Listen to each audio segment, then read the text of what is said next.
I'm joined today by Howard Bloom. He's an American author, scientific thinker. His new ebook is called How I Accidentally Started the 60s. Howard, it's really great to talk to you. You know, in researching for this interview, I'm confused and bewildered by your entire career. Is it true that you were a publicist in the 70s and 80s for Yes. example, Prince, Billy Joel, Styx? Were you ever a publicist for Michael Jackson? Is that true? Michael Jackson, Prince, Paul Simon, Peter Gabriel, David Byrne, AC/DC, Aerosmith, Kiss, Queen, Run DMC, and a whole bunch of other. David, I discovered at the age of 10, I got into theoretical physics and microbiology. And at the age of 13, I discovered that what really fascinated me was the kind of mass human passion that shows up in the forces of history, the kind of stuff that a man like Adolf Hitler was absolutely brilliant at manipulating. And if an evil guy like Adolf Hitler could manipulate it, then I felt it was up to those of us who were in science to learn how to do it and do it better. So I knew nothing about pop culture. Other kids did not want me in their culture at all. And it was very hard to get into pop culture, but I felt that in getting into pop culture, I was getting to the dark underbelly where mass myths are made, where the forces of history are born. So I went into a field I knew nothing about, pop culture, and founded the biggest PR firm in the history of the music industry. Right, and for people who aren't watching, you're definitely, would you consider yourself an eccentric guy? I mean, even with this interview, you're wearing a bathrobe, you're wearing two sets of headphones right now. You're definitely an interesting guy, right? Yes, look. When I look at my own biography, I'm as flabbergasted by it as you are. I mean, what in the world is a guy who has worked with rock stars, but whose primary focus Yeah. is science and has been his whole life, doing with the 11th president of India or Buzz Aldrin or any of the other people, 3 government ministers in Malaysia, giving a speech on why everything you know about theoretical physics is wrong to an international conference of quantum physicists in Moscow. David, this doesn't compute. Right. It doesn't So make any before we sense. get into some of the more political stuff, what's the most bizarre Michael Jackson anecdote that you have from being a publicist for him? The most bizarre Michael Jackson anecdote is that Michael Jackson was the most astonishing, it's still hard for me to get used to the fact that he's gone, was the most astonishingly beyond human being I've ever met in my life. The first 2 rules of science are the truth at any price, including the price of your life, and look at things right under your nose as if you've never seen them before, and then proceed from there. The second law, well, the first law is the law of courage. The second law is the law of astonishment, amazement, awe. When you stood next to Michael and Michael opened, let's say, the first page of a portfolio by an artist, you saw a quality of awe in Michael you had never, ever expected to see in your life. It hit you like thunder and lightning. He was the second law of science incarnate, just flat out astonishing. All right, not exactly what I was maybe looking for there, but I He think wasn't crazy. He was very sane. He was very sane and very deeply committed to his audience and yeah. very deeply committed to giving his audience the same kind of wonder and astonishment that he got from the tiniest of things. So Howard, back in '86, you formed this group, Music in Action, and you wanted to protest against the censorship of rock music, and a lot of it was actually being sought out by religious fundamentalists. At the same time, you partnered with Ted Nugent in that endeavor, who now has become kind of a mouthpiece for the gun enthusiast, not religious right, but certainly many of whom are part of the religious right. Is there any kind of conflict there? Has Ted Nugent changed? Have you changed since '86? There is an inaccuracy in the Wikipedia reportage on this. It was actually David Krebs, who was Ted Nugent's manager.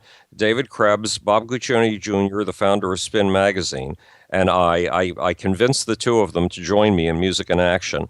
But I never met Ted. I only followed him indirectly through David. And if That Ted makes and I, a lot more sense to me, actually. It doesn't Yeah. really make sense that Ted Nugent would be involved in something against religious fundamentalism, because that group seems to have embraced him completely. Well, if Ted Nugent and I were in the same room today, we'd have a great deal of difficulty, and you would probably have a great deal of difficulty with him too, not just because of his very far-right leanings, but because of his absolute gun fetishism. Yeah. I mean, guns are, I don't know, I'm sure we all have friends who have guns, but I loathe and despise the idea, and I loathe and despise what guns are doing to the United States. I want to talk a little bit about an article in Omni magazine that you wrote, which is of some controversy, and I'm very curious to get your thoughts on this. From what I've read, you indicated that the importance of hugging suggests that Islamic cultures treat their children harshly and that it results in violent adults as a consequence. And this is a claim that has led the American Arab Anti-Discrimination Committee to be displeased with what you said, etc. Explain that comment. Do you stand by that inherently hugging in Islamic cultures leads to violent adults? Yes. Alayla Abu Lagad, who is an anthropologist, she is an Arab anthropologist and an Islamic anthropologist, was the one who came back from a field trip to Egypt with very vivid descriptions of the extent to which intimate hand-holding, hugging, even calling your husband by his first name is banned in a good part of Islamic society. And look, there's a big Islamic world out there. It's 1.8 billion people. The Islamic world spans 13,500 miles from one end to the other. So you can't make a generalization that applies to everybody, but there is a tendency, according to Arab social scientists and according to Muslim social scientists, there are serious problems in the Islamic family, and an awful lot of it comes from this lack of physical affection, from severe coldness, from the old idea that we call in the West spoiling the rod, or sparing the rod spoils the child. And one other thing to recognize is most of my work, I've been doing 40 years of scholarship now on Islam in Islamic sources, not in Western sources. And the result is I appear regularly on Saudi TV, I appear regularly on Iranian TV, and one of my biggest fans is on the ruling council of Dubai and is the senior aide to the Sheikh of Dubai and runs Dubai's real estate operation. No, I understand that, but let me see if I can refocus the question in a different way.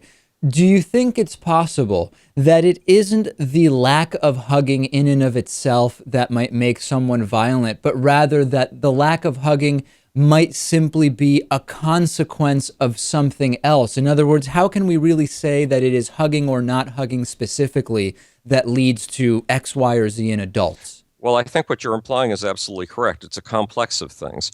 And I have a book. It came out at the same time as how I accidentally started the 60s as an Amazon.com ebook called The Muhammad Code. And the Muhammad Code is the story of how Muhammad himself founded jihadism, founded Islamic extremism, one of his favorite words, Muhammad's favorite words, was terror. So there's more than just the family structure and specifically the way in which the family treats warmth and intimacy going on here. There's a cultural tradition that goes all the way back to 622 AD when Muhammad began to set up a society in Medina. So there is a complex of things. And again, you will find many exceptions to any general rule like the ones we're talking about right now. But I think speaking of exceptions to the general rule, the overwhelming majority of those who consider themselves Muslim are not violent, right?